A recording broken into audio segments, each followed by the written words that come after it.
bertugas di klinik ini pada malam hari ini. Kalau boleh saya tahu, nama Bapak siapa ya, Pak? Ya, waalaikumsalam. Nama saya Eki, Oh, kalau saya boleh tahu usia Bapak berapa ya, Pak? 21 Oh, tahun. 21 tahun, baik. Jadi hari ini saya akan melakukan pemeriksaan fisik kepada tubuh Bapak. Dan mungkin nanti agak sedikit tidak nyaman ya, Pak, karena Bapak harus melepas pakaian atas Bapak. Dan mungkin nanti ada sedikit beberapa pemeriksaan yang agak sedikit tidak nyaman gitu. Apakah Bapak bersedia? Bersedia. Oh, baik, Pak. Baik, Bapak silakan berbaring terlebih dahulu di meja pemeriksaan. Dan saya akan mencuci tangan terlebih dahulu ya, Pak. Iya. Baik, Pak. Terima kasih, Pak. Silakan, Pak.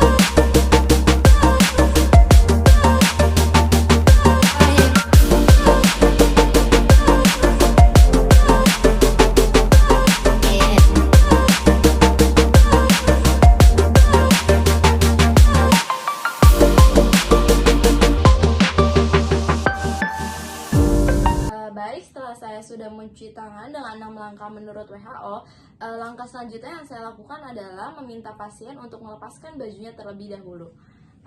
Maaf, Pak, boleh tolong dilepaskan bajunya terlebih dahulu, Pak? Iya. Bentar.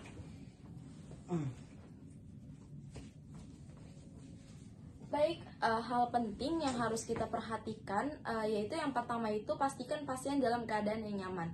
Apakah Bapak nyaman, Pak? Nyaman. Oh, baik.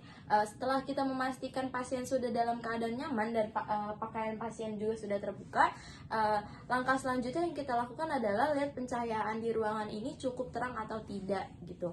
Nah, setelah itu hal yang harus kita Baik, langkah selanjutnya yang saya lakukan adalah setelah saya bandingkan sisi kanan dan sisi kirinya pasien simetris atau tidak, langkah selanjutnya yang saya lakukan adalah inspeksi sesama. Nah, inspeksi sesama itu dilakukan dari rambut pasien, kuku pasien, kulit pasien, terus habis itu membran mukosa dan limfonofitnya pasien. Nah, kita lihat juga limfonofitnya pasien terlihat atau tidak. Seperti itu. Nah, langkah selanjutnya juga kita pastikan pasien ini ditemani oleh keluarga atau kerabat atau di ruangan ini itu kita sendiri atau bersama suster juga yang menemani. Pokoknya pastikan pasien ini tidak sendiri di dalam ruangan. Nah, langkah selanjutnya yang saya lakukan adalah inspeksi lokal. Nah, inspeksi lokal itu pasien datang dengan keluhan sakit pinggang, jadi kita harus mengecek di bagian pinggang pasien. Baik, Pak, silakan duduk terlebih dahulu, Pak. Nah, setelah itu, maaf Pak, boleh agak kesanahan? Agak kesanahan aja Pak. Nah, untuk kita melihat inspeksi lokal di bagian pinggang dari pasien ini, kita harus pastikan dulu di bagian punggungnya ini ada perubahan warna atau tidak, atau ada bagian yang menonjol atau tidak gitu. Dan saya sudah lihat kalau di bagian Bapak ini tuh sepertinya normal. Terlihat normal. Jadi baik untuk Bapak ini, alhamdulillahnya di bagian keadaan tubuhnya itu adalah normal. Baik, langkah selanjutnya yang saya lakukan adalah palpasi. Nah, sebelum saya melakukan palpasi, saya akan meminta pasien saya untuk melepaskan bajunya terlebih dahulu. Mohon maaf Pak, apakah boleh dilepaskan bajunya terlebih dahulu? Boleh. Baik Pak.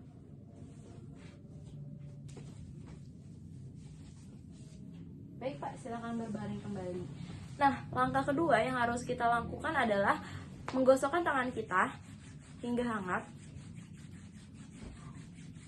Dan kita juga pastikan pasien dalam keadaan rileks. Kenapa? Karena kalau misal pasien tidak dalam keadaan rileks, itu akan membuat otot-ototnya itu menjadi kencang gitu, menjadi panik. Jadi kita harus pastikan pasien itu dalam keadaan rileks. Baik, sudah saya dekatkan agar terlihat jelas. Jadi di sini saya akan menjelaskan hal penting sebelum kita melakukan palpasi. Kita mau melakukan palpasi itu kita harus menghindari luka-luka terbuka dari pasien. Jadi kalau misalnya ada luka pasien yang terbuka, kita harus hindari palpasi di daerah situ. Nah, jadi saya di sini yang pertama saya akan melakukan palpasi dengan jari ketiga saya.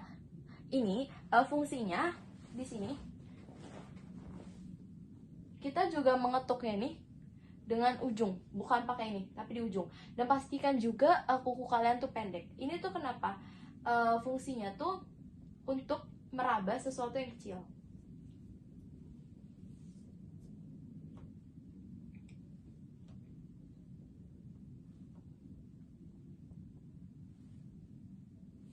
Ini bisa dilakukan berulang-ulang kali. Dan kalau misalnya selanjutnya itu adalah jari kedua, ketiga, dan keempat. Nah, kalau misalnya jari kedua, ketiga, dan keempat itu fungsinya untuk kita meraba sesuatu yang lebih besar seperti denyut, terus seperti konsistensi kayak gitu. Sama dengan lainnya, ini juga jari yang sisanya itu tidak boleh menyentuh bagian yang lain. Sini bakal terdengar sebuah denyutan atau apapun itu. Nah, yang selanjutnya itu adalah menggunakan seluruh jari. Nah, kalau misalnya untuk seluruh jari itu kita untuk fungsinya untuk meraba lokasi-lokasi yang akan kita tuju. Seperti di sini contohnya.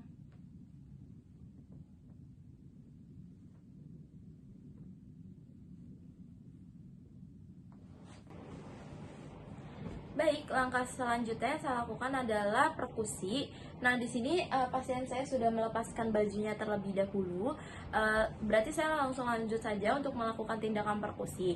Nah, tindakan perkusi itu dengan kita menggunakan jari ketiga kita. Nih, dengan nanti jari ketiga kita ini kita letakkan. Saya dekatkan terlebih dahulu.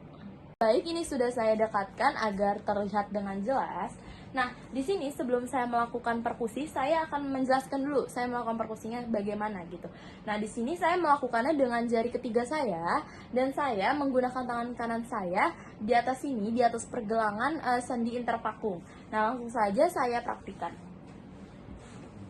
Dan di sini juga saya mau menjelaskan dua hal penting. Yang pertama itu pastikan kuku kalian itu dalam keadaan pendek dan steril. Dan yang kedua itu adalah jangan sampai jari-jari yang lain itu menyentuh tubuh pasien yang lain gitu. Langsung saja kita coba.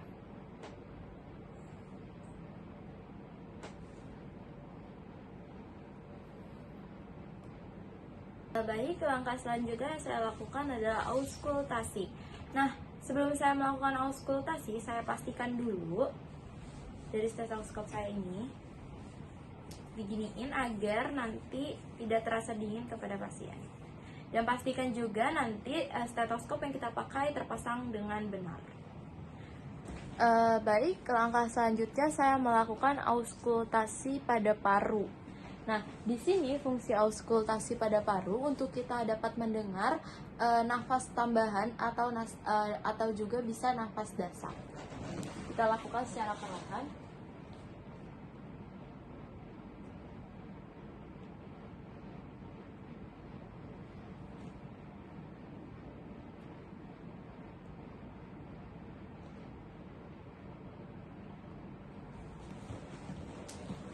Dan langkah selanjutnya saya melakukan auskultasi pada jantung.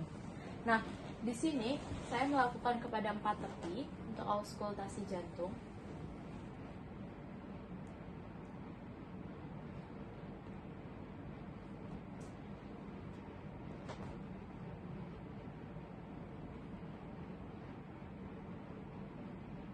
Dan langkah selanjutnya saya melakukan auskultasi pada abdomen. Nah, auskultasi pada abdomen dilakukan setelah inspeksi agar tidak ada kesalahan.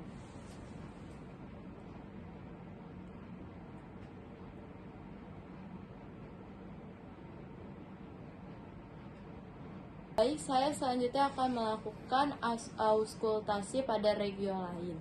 Nah, saya akan melakukan auskultasi di bagian sini dan kita putarkan ini terlebih dahulu. Oke, Pak. Kita dengarkan denyutnya.